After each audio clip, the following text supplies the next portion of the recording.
He was the one, the man I had pictured my entire life with.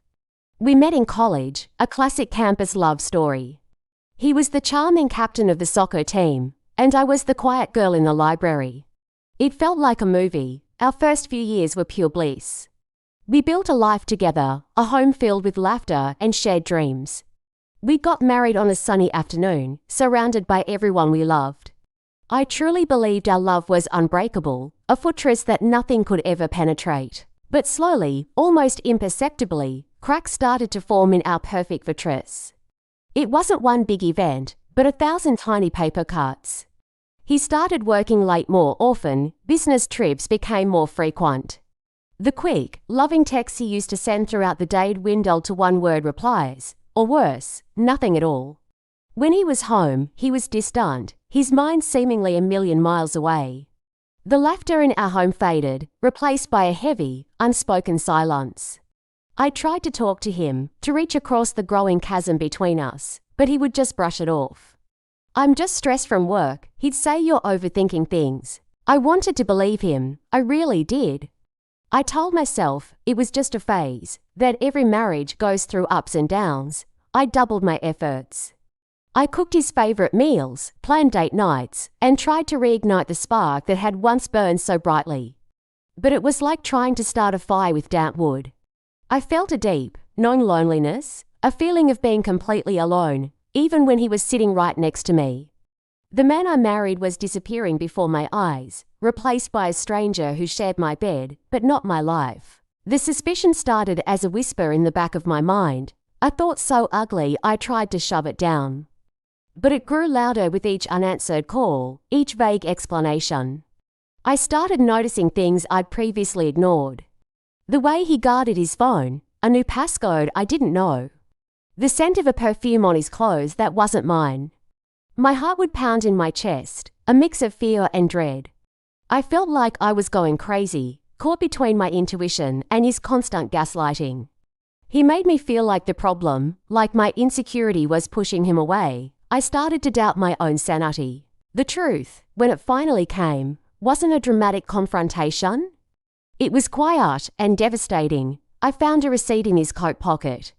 A hotel receipt, for 2 people, on a night he was supposedly on a business trip an hour away. The room was booked in a city right here, just across town. My world tilted on its axis, all the air left my lungs. The whispers of suspicion became a deafening roar. In that moment, holding that flimsy piece of paper, I knew. Everything he had been telling me was a lie. Our life, our home, our marriage, it was all built on a foundation of deceit. I confronted him that night. I didn't scream, I didn't cry, I was eerily calm. I just laid the receipt on the kitchen counter. He looked at it, then at me, and for the first time in months, the mask fell away. He didn't deny it. The story spilled out of him, a torrent of confessions that washed away the last remnants of the man I thought I knew. Her name was Sarah. She was a colleague from his office. It had been going on for over a year, a whole year. He told me it wasn't about love. He said it was just physical, meaningless.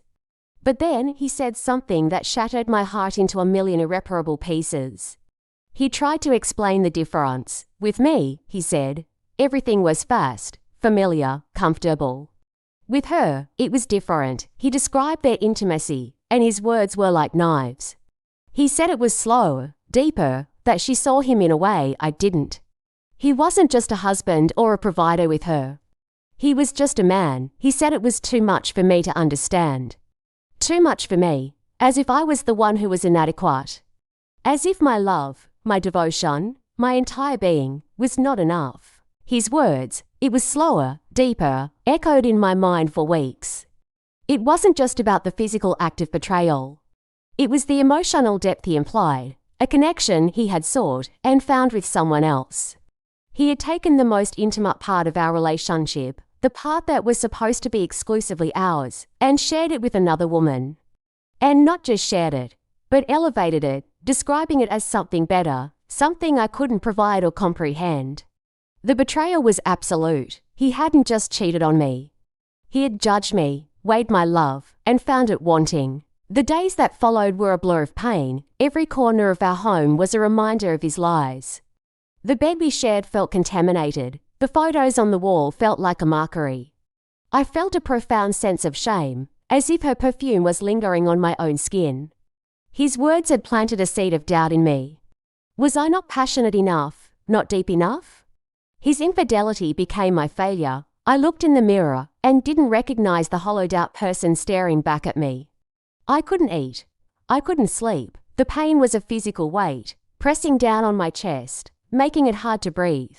I realized I couldn't heal in the same environment that had broken me. Staying would mean accepting his narrative that I was somehow less than. I deserved more than being a comfortable, familiar option. I deserved a love that was deep and slow and honest, a love that didn't need to be sought in secret hotel rooms. The decision to leave was the hardest and most terrifying one I've ever made. I was leaving behind the life I had so carefully built, the future I had envisioned. But staying would mean losing myself completely. So, I packed my bags. I left the house we had called a home, the life we had built on lies. The first few months were incredibly difficult. The loneliness was overwhelming at times, but something else started to happen. Slowly, day by day, I started to find myself again. I reconnected with old friends he had isolated me from. I picked up hobbies I had abandoned. I went to therapy, and it was a lifeline. My therapist helped me understand that his actions were a reflection of his own emptiness, not my inadequacy. His need for validation from someone else had nothing to do with my worth. The phrase, slower, deeper started to change its meaning for me. I began to apply it to my own life. I took things slower. I took deeper breaths. I learned to enjoy my own company, to find joy in small moments, a cup of tea in the morning, a walk in the park, the comfort of a good book. I started to build a relationship with myself, one based on honesty, kindness, and respect. I was discovering a depth within myself I never knew existed, a resilience I never knew I possessed. Healing from infidelity is not a straight line. It's a messy, winding road with good days and bad days. There are still moments when the pain resurfaces, when a song or a place triggers a memory. But the pain no longer defines me. I've learned that forgiveness isn't about letting him off the hook. It's about releasing myself from the prison of bitterness. I forgive him, not for him, but for me. So I can move forward with a lighter heart. If you are going through something similar, please know this: you are not alone.